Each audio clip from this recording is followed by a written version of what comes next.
Le Petit Prince, Antoine de Saint-Exupéry. Chapitre 16. La septième planète fut donc la Terre. La Terre n'est pas une planète quelconque. On y compte 111 rois, en n'oubliant pas bien sûr les rois nègres. 7000 géographes, 900 000 businessmen, 7 millions et demi d'ivrognes, 311 millions de vanités, c'est-à-dire environ 2 milliards de grandes personnes. Pour vous donner une idée des dimensions de la Terre, je vous dirai qu'avant l'invention de l'électricité, on y devait entretenir sur l'ensemble des 6 continents une véritable armée de 462 511 allumeurs de réverbères. Vu d'un peu loin, ça faisait un effet splendide. Les mouvements de cette armée étaient réglés comme ceux d'un ballet d'opéra. D'abord, venait le tour des allumeurs de réverbères de Nouvelle-Zélande et d'Australie. Puis, ceux-ci ayant allumé leurs lampions, sont allés dormir. Alors entraient à leur tour dans la danse les allumeurs de réverbères de Chine et de Sibérie.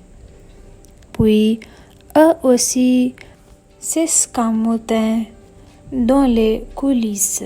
Alors venait le tour des allumeurs de réverbères de Russie et des Indes, puis de ceux d'Afrique et d'Europe, puis de ceux d'Amérique du Sud, puis de ceux d'Amérique du Nord, et jamais ils ne se trompaient dans leur ordre d'entrer en scène.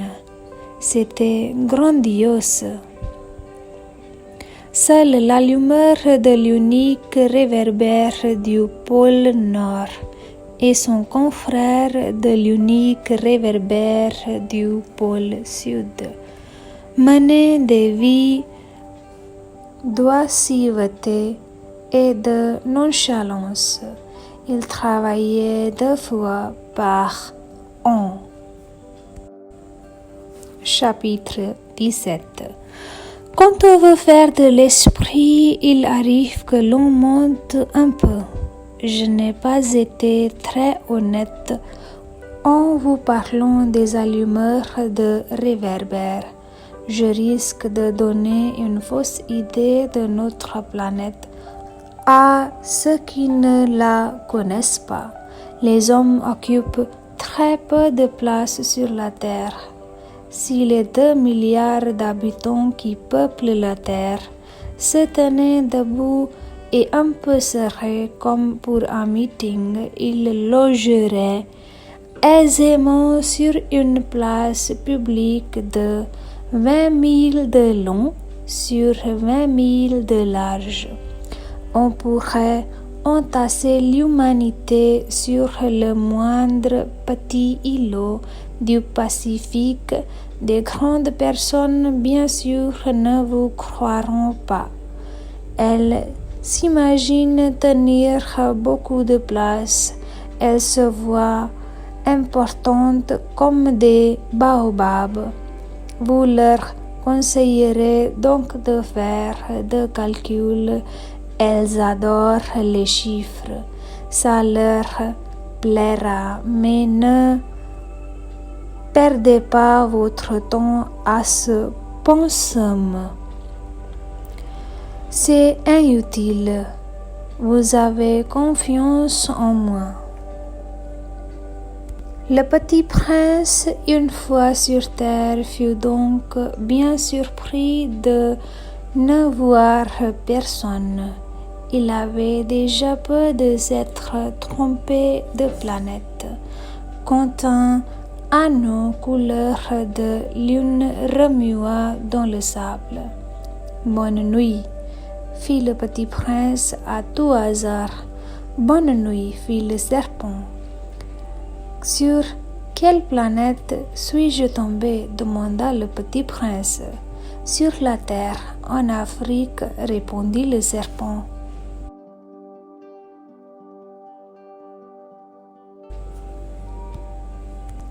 Ah, il n'y a donc personne sur la terre.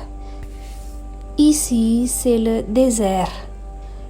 Il n'y a personne dans le désert. La terre est grande, dit le serpent. Le petit prince s'assit sur une pierre et leva les yeux vers le ciel. Je me demande, dit-il, si les étoiles sont éclairées afin que chacun puisse un jour retrouver la sienne. Regarde ma planète, elle est juste au-dessus de nous, mais comme elle est loin, elle est belle, dit le serpent. Que viens-tu faire ici? J'ai des difficultés avec une fleur, dit le petit prince. Où sont les hommes? Reprit enfin le petit prince. On est un peu seul dans le désert. On est seul aussi chez les hommes, dit le serpent. Le petit prince le regarda longtemps. Tu es une drôle de bête, lui dit-il enfin, mince comme un doigt. Mais je suis plus puissant que le doigt d'un roi, dit le serpent. Le petit prince eut un sourire.